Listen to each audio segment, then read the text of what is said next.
Hello everyone, this is Ross. Um, Today I'm doing a vid on kundalini breathing, and so yeah, I'm just sit back and enjoy. And yeah, I'm a bit nervous today, but yeah, please enjoy. Alright, first thing I'm gonna give out the warnings. And these aren't anything really bad, and like basically I've gone on the male side of things because I'm a guy, and this is what I've learned from my own experience. If you're a guy, please wait until about roughly 3 to 4 days after you've ejaculated somehow, through masturbation or sex, until you engage in kundalini breathing. Because otherwise you'll fry the circuits in your head. I don't know how that goes with women, like you have your own menstrual cycles, and you can pretty much, some of you can orgasm whenever you want, and so, yeah, I don't know how it goes with your women, but just figure that out. But us men, like, you can masturbate every day, but it doesn't matter how often you masturbate or anything. It's more like getting the right energy there. And for me, it takes about 3 days, 3 to 4 days to get the right energy down there. Now, also what you want to do is, like, it's preferable that you do the kundalini breathing before you meditate. But since we're sort of getting into this and you guys don't really meditate every day, some guys don't really clear that much. It's good to do a little bit of meditation when you're starting out again, when you're working your foundation, just before, just to clear out the heart and the mind. Because if you have any blockages here or there, or if it's closed up, or if you're feeling tense there, the kundalini will do either one out of two things. It'll amplify the tension, in a sense, and cause a bit of instability, or it'll purge it right out. But generally, you would have to be more on the relaxed side for it to be purged right out. So don't ever do kundalini. Like, it's a very potent force. It's always purging. It's all about purging. A lot of you guys will feel, if you guys master this, you guys will feel quite out of it. You guys might feel anxious, for the first couple of days. You might start getting a bit paranoid. You might start feeling expanded past your body. Yeah, and that'll feel weird to you. You feel like you're dissolving into nothing. Don't worry, you're not going crazy. And for some people who may have had issues with mental health, you'll feel probably like you're going a bit crazy, like you're relapsing. But just go with what you're comfortable with. Only tackle it little by little. Don't go full blown in the kundalini breathing. I recommend just a few minutes each day, and you don't have to necessarily do the breath thing, kundalini breathing, every time you breathe in or breathe out. You just do it like whenever you're comfortable, and just keep at it for a couple of minutes a day, and you eventually get to about, you eventually get to about half an hour. You start out with that half an hour, then it gets less and less. It goes from half an hour to 20 minutes to 10 minutes.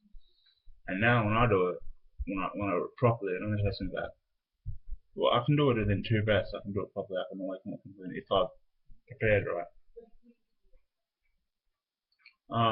Yeah. But that's, if everything's going well, if I'm into it, if I'm getting in the whole yogic type thing, Alright.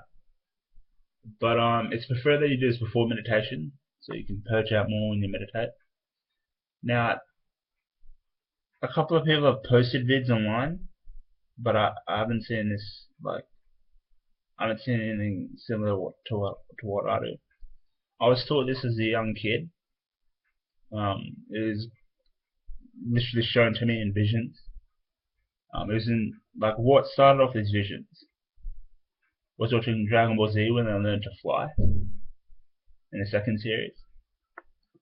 So it's quite interesting. It's weird. The world around you, it can inspire you to learn things, and then it can sort of open up the door to new ways of thinking, and then you can open up to new information.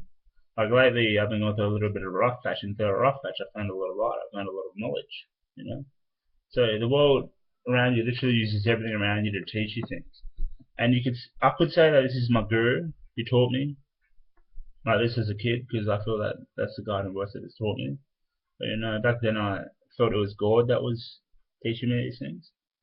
Now, if you awaken this fully, you're gonna have a lot of spun out experiences. I recommend that you get into a bit of samadhi first before you get into kundalini awakening. That's just my recommendation. Because you don't wanna. It's a very potent force.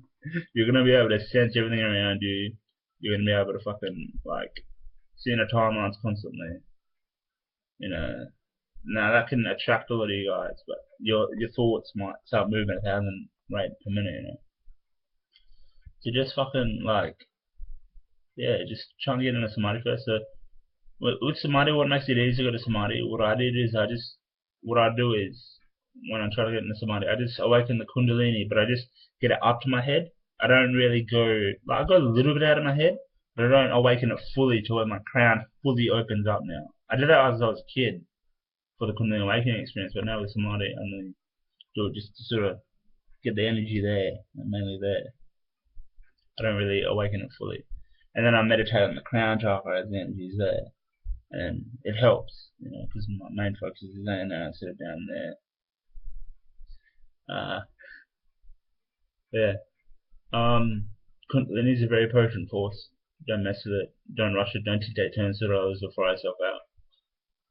Respect it, because it's the universal energy. It should reside within your balls. I'm one of those moods today.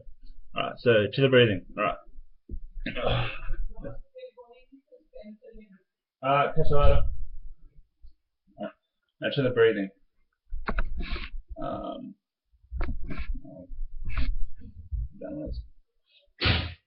Now basically, what you want to do is, you're going to breathe out down here, and then you want to roll your stomach up to about here.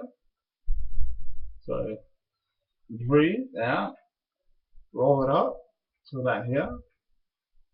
And then you want to sort of breathe, like when you're breathing in your chest, sort of a thing. And then you want to sort of push it down, all the way down. And you want to relax your navel, where your gooch is. And you want to let it flow out, sort of a thing, out of your gooch. But you want to like tense and relax at the same time. You'll get it when you're just trying to do the tension with the breathing and the tension, right? You'll get it. Yeah, so that's basically it. And you want to sort of, and then basically you push all the way down, but you relax, you tense and relax at the same time. You see what I mean? Just focus on breathing, on circulating up and pushing it downwards. That's all you need to focus on now. And basically you build up that tension, that pressure down there, right? And so when you push down for quite a while, it just shoots right back up, and it'll shoot up your spine, up in your crown. And yeah, it's literally that simple. It's very, very simple. Yeah, if you feel uncomfortable, just stop for the day. It's a very potent force. Like back in July, I fried circuits, this part of my brain. What circuit is that? Yeah, there. On the left side of my brain.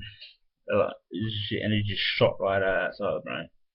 And I haven't fully recovered. Like if you meet me in person, you say that I'm a little bit off.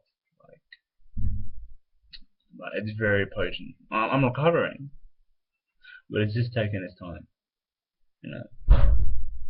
Yeah. So just treat it with lots of respect. Put the energy before, put the kundalini before your ego. Be humble towards it. Otherwise, you'll learn lessons the hard way, and you might fuck yourself up. You might even go crazy. So yeah, just treat it with shitloads of respect. And yeah, much love. That's all I can think of for now. I'll probably go on a little bit in depth with kundalini later.